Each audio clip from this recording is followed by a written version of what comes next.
What is interior designing? काफी लोगों को लगता है इंटीरियर डिजाइनिंग काम क्या करते हैं, काफी लोगों को लगता है बहुत महंगे होते हैं, बट आज हम इन सारे मिथ को खत्म करेंगे यहीं पर, बिकॉज ऑफ आप इंटीरियर डिजाइनर्स बनने आए हैं। तो सबसे पहले ये समझना जरूरी है कि इंटीरियर डिजाइनर्स कौन होते हैं, उनका काम क्या होता है, बेसिकली उनको अपॉइंट कैसे कर सकते हैं। आगे के टॉपिक्स अपन कंटिन्यू करेंगे नेक्स्ट में, बट यहाँ पर क्लियर होना जरूरी है कि इंटीरियर डिजाइनर्स क्या होते हैं। इंटीरियर डिजाइनर्स का वर्क होता है एज अ इंजीनियर और आर्किटेक्ट्स के बाद में। काफी आर्किटेक्ट्स ऐसे भी हैं जो इंटीरियर डिजाइनिंग का भी वर्क कर रहे हैं, बिकॉज ऑफ उनको थोड़ा सा नॉलेज एंड एक्सपीरियंस होता है उससे रिलेटेड। बट इंजीनियर को आप अगर इंटीरियर डिजाइनर से कंपेयर करेंगे तो दोनों में बहुत डिफरेंस होता है। जो इंजीनियर होते हैं, जो इंटीरियर डिजाइनर होते हैं, दोनों का सेपरेटेड वर्क होता है। ठीक है, अपन स्टार्ट करते हैं। Interior designer, engineer and architect. अपन ने लिखा है what is interior designers and what does an interior designer do. वो होते क्या है, वो करते क्या है। ठीक है, इंजीनियर्स बिल्डिंग रेडी कर देते हैं, आर्किटेक्ट का भी वही काम होता है, बिल्डिंग का स्ट्रक्चर बना दिया, ब्रिक से वॉल खड़े कर दिए, सारी चीजें उन्होंने क्लियर कर दी है। अब उस घर को सजाने का काम, एज अ फर्नीचर कहाँ पर प्लेस्ड होगा, किस वॉल पे क्या पेंट होगा, वहां पे क्या डिजाइन आएगा, ये काम होता है किसका, इंटीरियर डिजाइनर्स का। ठीक है, अब बेसिक स्टार्ट किया जाए यहाँ से कि उन्हें आप साइट पे एंट्री कब दें। क्लियर है, स्ट्रक्चर कंप्लीट हो गया है, आपकी साइट पे इलेक्ट्रिक का काम चल रहा है या फिर रुका हुआ है, आप वहां पे जाके इंटीरियर डिजाइनर को हायर कर सकते हैं जो कि आगे का काम करेगा। लाइक फॉर एग्जांपल देखे जाए तो कोई लड़कियां पार्लर्स तो गई होंगी। ठीक है, पार्लर में क्या होता है बेसिकली, कोई बताएगा, एक्सपीरियंस होगा। पार्लर में क्या होता है, जब भी आप जाते हैं वहां रेडी होने के लिए, आप पूरे स्ट्रक्चर तो जाता है ना बन के, वो आपको डिजाइन करने का काम करते हैं। एक बेसिक चीज ये है। इसी तरीके से उस घर को सुंदर बनाना, उसे अपग्रेड करना, आपके कंफर्ट के हिसाब से उसे डिजाइन करने का काम करेगा इंटीरियर डिजाइनर। हमेशा लोगों को कंफ्यूजन होता है कि इंटीरियर डिजाइनर, इंजीनियर और आर्किटेक्ट्स, इनमें डिफरेंस क्या है। सबसे बड़ा कंफ्यूजन यही क्रिएट होता है क्लाइंट्स को भी। तो अपन इंटीरियर डिजाइनर के बारे में बात करें। इंजीनियर्स काम करता है प्लानिंग पर, बेसिकली कि कहाँ पे उसे रूम डिजाइन करना है, कहाँ पे उसे किचन चाहिए, ये सारी चीजों का काम करेगा इंजीनियर। ठीक है, और आर्किटेक्ट, अब इन दोनों में कंफ्यूजन हो गया कि ये दोनों क्या करेंगे। आर्किटेक्ट का काम होता है स्ट्रक्चर पे डिजाइन करना, स्ट्रक्चर को कैसे स्ट्रॉन्ग बनाया जा सकता है, इस इंजीनियरिंग की प्लानिंग को कंफर्ट जोन में डालने का काम करेगा आर्किटेक्ट। बिकॉज ऑफ आर्किटेक्ट्स जो होते हैं वो बेसिकली उस बिल्डिंग को रीडिजाइन करने का काम कर सकता है। अगर आपने एक इंजीनियर ने एक मॉडल बना दिया ना, तो उस मॉडल को सुंदर और बनाना वो काम करेगा आर्किटेक्ट। ठीक है, डिफरेंस क्लियर हुआ है। ठीक है, साइट पर अब डिजाइनर का काम क्या होता है, वो साइट पर गया है, उसने स्ट्रक्चर देखा है। अब एक क्वेश्चन ये होता है कि इंटीरियर डिजाइनर को इंजीनियर और आर्किटेक्ट का बेसिक नॉलेज होना चाहिए कि नहीं। मस्ट इंपॉर्टेंट है। काफी डिजाइनर्स ऐसे होते हैं, बोलते हैं नहीं हमें घर डिजाइन करना आता है, हम वॉल पैनल डिजाइन कर देंगे, कलर कॉम्बिनेशन दे देंगे, फर्नीचर प्लान कर देंगे, बट रेनोवेशन में क्या करेंगे, वहां पे जाके आप स्टक हो गए। अगर मैंने किसी से भी बोल दिया कोई डिजाइनर है, उसको नॉलेज नहीं है इंजीनियरिंग के वर्क का और आर्किटेक्ट का काम का, मैंने बोला यहाँ से वॉल हटा दो, वो वॉल हटा देगा, छत नीचे आ जाएगी। तो बेसिकली कॉन्सेप्ट ये क्लियर करना है कि इन तीनों का ट्यूनिंग बहुत जरूरी होता है। अगर आप बोल दोगे कि इन दोनों के नॉलेज के बिना ही आप डिजाइनर बन सकते हो, तो ये पॉसिबिलिटीज नहीं है। ये बहुत बड़ा मिथ है डिजाइनर्स को आज के टाइम पर। वो बोलते हमें नॉलेज है, सबसे बड़ा उनके लिए जो बैकफुट पे माइनस का काम करेगा वो है इन दोनों का नॉलेज बिल्कुल भी नहीं होना। बिकॉज ऑफ अगर मैंने कहीं रेनोवेशन का साइट लिया है, मुझे किसी भी क्लाइंट ने ये चीज कहा है कि मुझे घर रेनोवेट करवाना है, पर मैम ये वॉल अच्छा नहीं लग रहा है, इंजीनियर ने वॉल बना दिया था, तो उस केस में आप क्या करेंगे, वहां पे लोड तो देखना पड़ेगा कि उस वॉल पे लोड तो नहीं आ रहा है किसी भी चीज का। बिकॉज ऑफ जब भी घर कंस्ट्रक्शन होता है, वॉल उठाते हैं तो उस वॉल के ऊपर स्लेब का लोड आ जाता है, तो आपको इनका नॉलेज का रिक्वायरमेंट पड़ेगा उस वॉल को हटाने के लिए।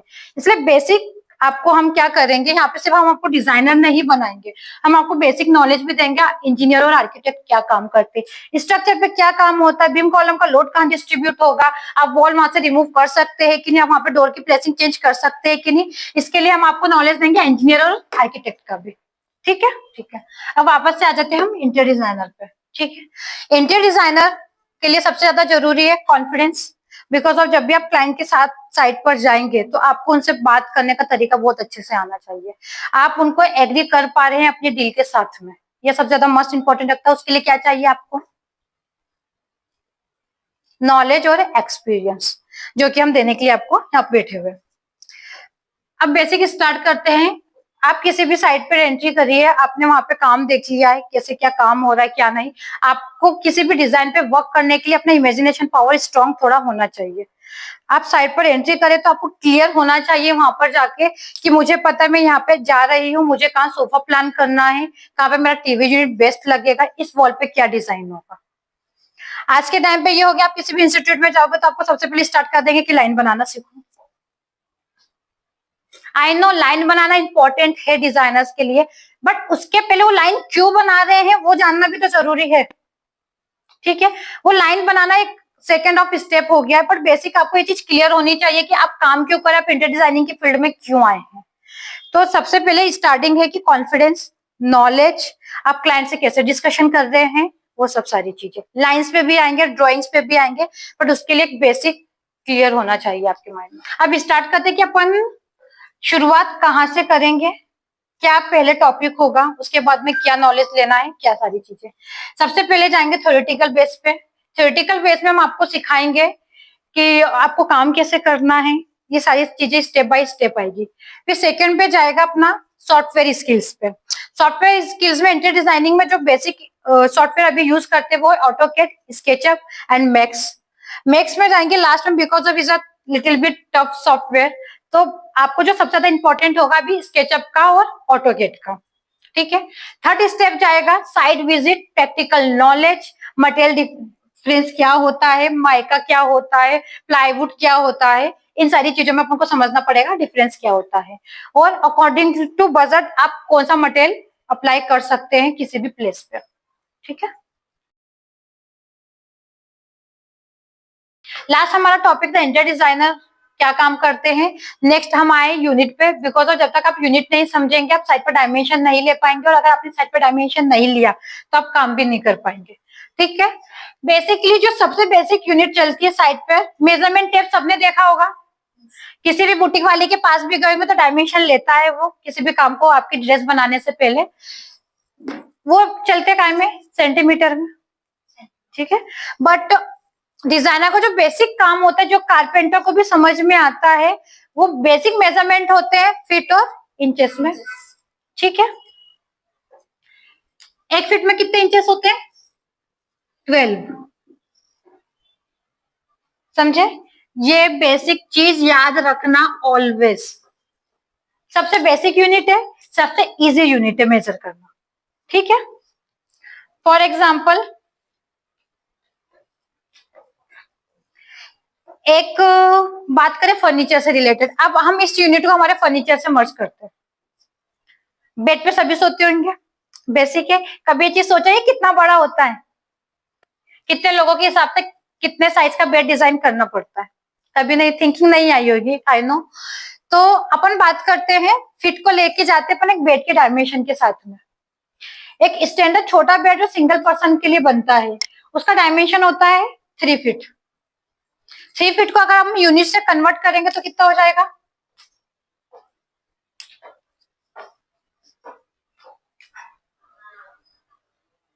कितना होगा? एक फीट में अगर 12 इंचेस होते हैं तो 3 फीट में कितने इंचेस हो गए? 36। ठीक है, तो ये स्टैंडर्ड डायमेंशन होगा हमारे एक सिंगल बेड का। बेडशीट तो खरीदी होगी,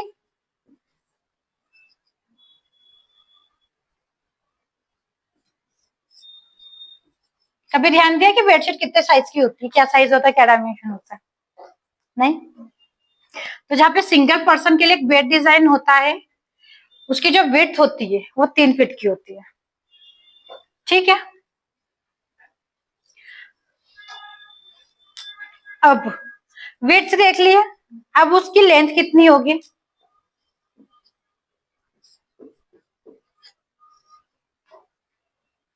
क्लियर है? अब अपन ने बात करी थी यहाँ फीट में, एक फीट में इंचेस कितने होंगे? 12। अपन ने बेड का डायमेंशन यहाँ पे निकाला तो 36 इंचेस गए। ठीक है। अब जो एक बेड की एक स्टैंडर्ड जो पर्सन होता है इंडिया में, अगर बेसिकली देखे जाए तो हाईएस्ट हाइट कितनी जाती है उसकी?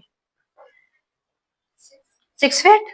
तो ऑलमोस्ट आपको 6 फीट 6 इंचेस का एक बेड बनाना होता है, जो स्टैंडर्ड सिंगल पर्सन के लिए यूज होता है। अपन ने यूनिट को यहां से लेकर आए, इसी के थ्रू अपन ने ये कॉन्सेप्ट क्लियर किया, बेसिकली एक बेड का। ठीक है, 1 इंचेस, 2 इंचेस, 3। देन उसके बाद में आप जाएंगे तो एक रेड मार्क होता है टेप के ऊपर, जो कि 1 फीट को मेजर करता है। ठीक है, अगर आप नॉर्मल स्टैंडर्ड देखा जाए तो अगर मैं इस टेप को यहाँ पे बोर्ड से मेजर करती हूँ तो मेरा 1 फीट क्या खत्म हुआ, दिख रहा है आप लोगों को रेड मार्क के ऊपर? तो अपन ने जो मेजर किया था यहां तक के जो बोर्ड का डायमेंशन है वो है 1 फीट। क्लियर हुआ? तो इसी तरीके से अगर आपको बड़ी मेजरमेंट करना है तो आप इस इंच टेप के थ्रू हर एक डायमेंशन पे एक फिक्स, जहां पर फिट कंप्लीट होता है वहां पे रेड मार्किंग होती है शो। सबसे इजी है इसको टेप को पकड़ना और ये मेजरमेंट करना। यूनिट्स फीट और इंचेस सबसे इजी यूनिट्स होते हैं, कोई कॉम्प्लिकेशन नहीं होता है, इजीली मेजरमेंट होता है। अब इसको ऑपरेट करना सबसे टफ काम होता है। तो इसके लिए जो हम बेसिकली, अब पहले तो काफी लोग थे जो पुराने डिजाइनर पुराने इंजीनियर काम करते थे, इसी के थ्रू करते थे, बट इसका रिप्लेसमेंट लिया है हम मेजरमेंट मशीन। ठीक है, ये रेजर मेजरमेंट मशीन होता है जिससे आपको यूनिट आप अकेले ही मेजर इससे ले सकते हैं। बिकॉज ऑफ मेजरमेंट अगर आपको करना होगा इस टेप के थ्रू तो आपको 2 से 3 पर्सन चाहिए, 2 पर्सन चाहिए जो इसको टेप को हैंडल करेगा, एक चाहिए जो रजिस्टर पे नोट करेगा। तो सबसे बेस्ट ऑप्शन है आप इस मेजरमेंट टेप के थ्रू काम कर सकते हैं, बट आपको रीड करना आना चाहिए इसको। ठीक है, अगर आपने इंचेस और फीट रीड करना सीख लिया तो आप इससे बहुत इजीली मेजरमेंट कर पाएंगे, बहुत इजीली। इतना टफ काम होता है जो साइड पे 4 घंटे मेजरमेंट टेप के थ्रू लगेगा, ये 1 से आधे घंटे में आपका मेजरमेंट कंप्लीट कर देता है, और सिंगल हैंडेड। आपको 1 2 3 4 लोगों की कोई जरूरत नहीं होती है। सबसे पहले मैं यहाँ गई, ये मैंने मेजर किया, ये इसने क्लियर टू शो कर दिया 6.5 इंचेस। ठीक है, बट अगर ये आ गई है मशीन तो इसका मतलब ये नहीं है कि इसको पढ़ना जरूरी नहीं है, ऐसा नहीं होगा। ठीक है, अब नेक्स्ट अपन आए थे, जो अपना लास्ट टॉपिक चल रहा था मेजर इंच और फीट, आपको क्लियर आउट हो गया है। अब अपन बात करेंगे स्टैंडर्ड फर्नीचर डायमेंशंस के बारे में। अपन ने बात किया था पहले सिंगल बेड के बारे में, अब अपन बात करेंगे किंग साइड बेड के बारे में। किंग और क्वीन 2 टाइप्स ऑफ बेड्स और होते हैं। आप ये बोलोगे क्या राजा रानी की बातें कर रहे हैं, बट अब इन्हें नाम ही दे दिया है तो मैं भी कुछ नहीं कर पाऊंगी।